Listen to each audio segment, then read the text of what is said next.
Thank you for inviting me and my friend and colleague Daniel Zinner. Well, my name is Stefan Remhof. I'm Professor of International Management here at International University. I'm located in Munich. I'm happy to be in Berlin. And some words about my background. I think it's my third birthday now at International University, so time to celebrate. I entered in 2019, October, so some weeks missing. What's my focus? What's my passion? What's my person? My background is on international management, as told before. My focus is on global mindset. I'm kindly interested in cultural differences, cultural intelligence. I'm kindly different.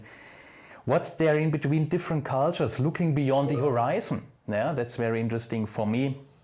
Besides that, I'm managing director of a consultancy company focused on compliance management located in southern Munich, and together with my good friend Daniel Zinner, I want to talk about the topic making emotions intelligent again. Maybe Daniel, you can give some words about yourself, an introduction of yourself. Thank you, Stefan. Great to be here in this expert talk show. Also big thank you to Lena from International University who invited me to attend this conference and together with Stefan. Who am I? I'm Daniel Zinner. I'm based in Berlin with my family. I'm a global workforce management consultant, and my passion is to foster collaboration globally and internationally. Besides that, I'm also supporting startups as an advisor and investor, and in my advisory role, I'm focusing on supporting in communication and people topics. How did Stefan and I find to each other? We know each other kind of 1 year, and the common denominator is global mobility. Global mobility is the traditional term for expatriate management. We want to bring the topic of global mobility one step further. We want to elevate it, and therefore we jointly created the People Mobility Alliance with our colleague Mira Patak. What is the People Mobility Alliance? This is a collection, or it's a gathering of like-minded people who put people at the center of their activities, who foster cultural diversity, and who are tech savvy. With that being said, Stefan, enlighten us on what we'll be talking about today. Thank you, I will try. Making emotions intelligent again. That brings into our mind that there was occasion around 15 months ago, the 6th of January last year, the attack of the United States Capitol. When you remember all those images, all those pictures, what comes into your mind? It comes into your mind that there was a high level of aggressiveness, a high level of violence. There was a high level of maybe wrong emotions. There was a level of emotional intelligence, but those emotions were triggered by pure violence and pure aggressiveness. That's very interesting to see, and it's very dangerous to see, because it was obvious that there was a lack of a kind of self-awareness of the people, of those people being thrilled by the ex-president Donald Trump to attack one of the most important and one of the most symbolic buildings in the Western world. It's about understanding and knowing oneself and knowing each other. People are led by crowd and public opinion. The public opinion of the crowd may lead you astray in some ways. That was visible when it comes to the occasion of the United States Capitol attack. What about the term of self-regulations? How could we self-regulate ourselves? How could we some kind of self-control our emotions, our feelings, and maybe our manipulations of that feeling? What about our self-discipline within the regard of self-regulation? There was a pure outbreak of emotions. There was a pure outbreak of emotions triggered by pictures, triggered by intelligence, triggered by information, triggered by empathy maybe, or wrong empathy. It was putting oneself in another's shoes that was missing within this incident. It was not thinking whether other people could be hurt. You think of maybe the policeman, and what comes into our mind is the person with a fur and a flag attacking and taking the crowd with him. And we talk about and remember all those words, hang Mike Pence. So it was a call for violence. That's very dangerous in this public opinion, in this crowd.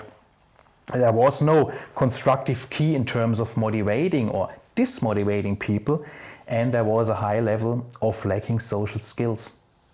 In this term that there was no collaboration, only the focus of oneself, only my opinion was valid, only my opinion was important, so to say. And of course we have to talk about the role of social media within this context. I don't want to dive too much into that because there's a lot of information around spreading around, but maybe one aspect of social media, although it's called social media, the social media aren't that social as the name suggests. Yeah, there's no social abilities and sometimes a lack of social behavior within social media. People are becoming consumers. They're becoming consumers of information, of intelligence, of pics, of images within social media. But sometimes there's a lack of how to process, how to elaborate those kind of information. Yeah?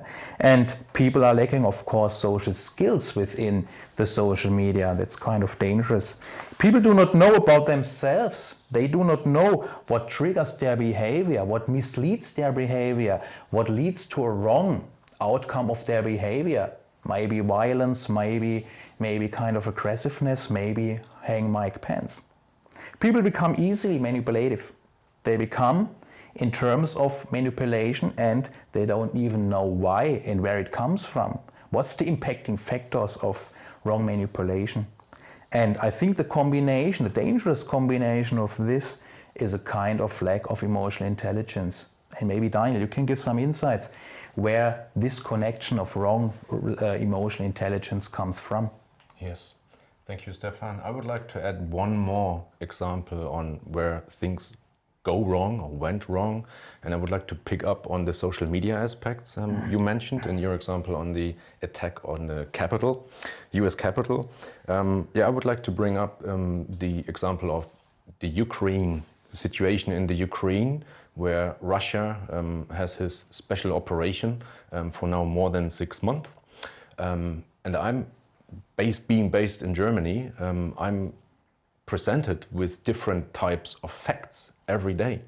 Have you asked yourself, where does the information come from? Who's the author of information distributed on television, distributed on social media channels? Which kind of social media channels are you following? Are you using TikTok? Are you using Telegram? Do you use television? Do you follow Twitter? My personal example, or on my personal example, I'm using Twitter, and I'm also sometimes using TikTok. And the narratives in both social media channels are quite different. Don't ask me why, I guess it's the algorithms. But on Twitter, there's more the narrative on being in favor for what Ukraine is saying, so being attacked, being taking the land, Russia is the aggressor. And if I look at TikTok, again, I'm not using it too often, but the narrative is totally different. So it's more in favor for Russia. It's about liberation of the Ukrainian people. And so I'm asking myself, oh my God, if I don't know about the two histories or the joint history of these countries, who should I believe? What is this now? So social media can really heavily polarize, can distribute totally different perspectives on happenings in favor or in disfavor of certain countries, people, or corporations. Yes, and so it's highly emotional, it's highly polarizing, and you don't know who to trust and what to believe. But what are we doing with this now? How can we educate people? How can we prepare people to stand up against certain opinions and not believe everything what's going on in this social media world? And I would like to bring our dear friend Rodrigo as an example. He's originally from Brazil, so he was born and raised in Brazil. And he, out of personal motivation, and I assume based on the right ecosystem, he was raised and he took the decision to move to Europe. At the first time with his girlfriend, he moved to Germany to take up a profession. During this time, he had to learn the language. He was confronted with a totally different culture. Can you imagine someone from Brazil coming to Germany, like more a community culture versus an individual culture, hot and cold, so to say. He learned all that. He gained the experience of being confronted with different culture, different language. And then he moved back again to Brazil and stayed there, took on a job. And then after a couple of years, he took the decision again, moving to Finland. That time he wanted to do his PhD, which he is currently about to finalize. And then he's now thinking what to do next. But what do I want to say about this example? It's not just about the government. It's not just about the corporations who have a certain obligation to provide the right information and the right ecosystem, but it's also about us individually exposing ourselves to the VUCA world. I think that's what you mentioned at the beginning. Uncertain times, volatile environments, and this is exactly the environment where you grow. And if you grow in this global environment where you have the cultural differences, this is where you will learn the most. And this will prepare you to create or develop your own opinions on what's going on in the world, who is wrong, who is right. I'm not saying you will always be able to say, yeah, I go on this side, or this time I go on this side. But no, it's about taking a neutral position and not running on the street, as you described in your example, and just follow the leader who screams the loudest.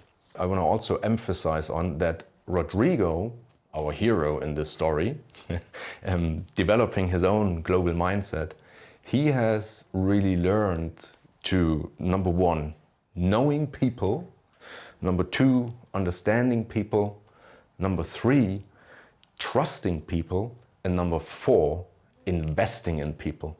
Now, when we hear the term investment, investing in something, we quickly think about economics. We think about a growth mindset. I'm not talking about a growth mindset. I think that's something which is taught and which is promoted, especially in the Western world, quite often. What does it create, a growth mindset? It creates great entrepreneurs, a lot of creativity, a lot of innovation, but at the same time, these innovative products, these innovative services, they need to be sold to someone. And these are the consumers. So on the other hand, we are creating consumers of something which has developed by a few people. So my personal opinion is that the global mindset takes into consideration a growth mindset, so entrepreneurial spirit, independency, freedom, but also has a sustainable approach. So it means long-term, building a long-term trust, building the ability to collaborate in an international, in a diverse cultural environment, and in the end, to be able to collaborate cross-border. I think with this, we might have avoided what's now going on in Eastern Europe. And so therefore, my final statement on my end is, it's more Rodrigos who we need. People who take their lives in their own hands, who expose themselves to the VUCA world. And then we also need the corporations and the societies fostering development of a global mindset, but also providing the right ecosystem.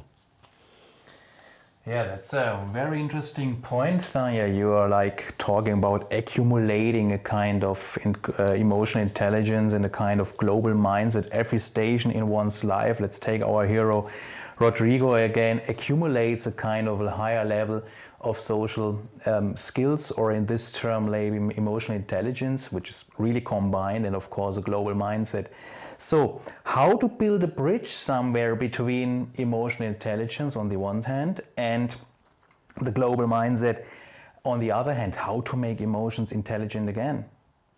How to, or But I said, what can we do? What can we do as individuals? What can each of us do to foster emotional intelligence, to foster global mindset? What skills are really needed?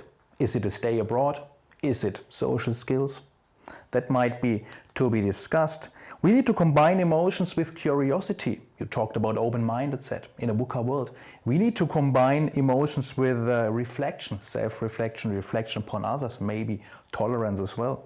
Then we have the result of emotional intelligence.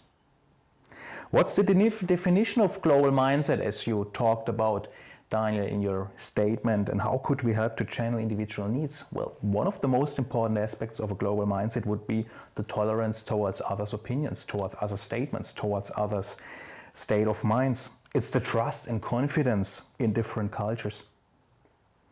We need to invest in people. We need to invest in people, in their skills, in their mindset, in their, let's say, open-mindedness, in their curiosity. We need to invest in their trust and confidence for others.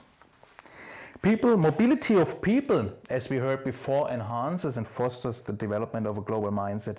And as a consequence, the global mindset might be seen as a key requirement for emotional intelligence. And that's building the bridge between those two elements, between those two aspects. On one side, emotional intelligence, on the other side of the river, so to say, the global mindset. Emotional intelligence means tolerance and the consciousness about the understanding of cultural diversity, about differences in between people, differences of opinions, differences of state of mind, differences in terms of where do I come from, where do I want to go, what's my own motivation, what are my factors of motivation. And of course, in an international and digital environment as we are now, or maybe VUCA environment, we can add this, a global mindset helps to increase the trust, the tolerance and the diversity that's really needed for the living between people. The global mindset is the key to a common sense and a common understanding between societies, between individual members of the society. And of course, global mindset impacts the evaluation of information in a positive way. So maybe as a consequence, if we had more Rodrigos, if we had more heroes like Rodrigo, in this world, situations like in the US or in Eastern Europe might be mitigated or minimized. People will always remain human and be social animals with emotions. And as I said before, emotions might be triggered in the wrong way, might be led astray, emotions might be negatively impacted. Let's collaboratively skill, reskill, and of course upskill people in the individuals as a society, as corporations, and as persons ourselves. In short, people and equality through intelligent emotions, and of course, emotions need a global mindset. Thank you very much.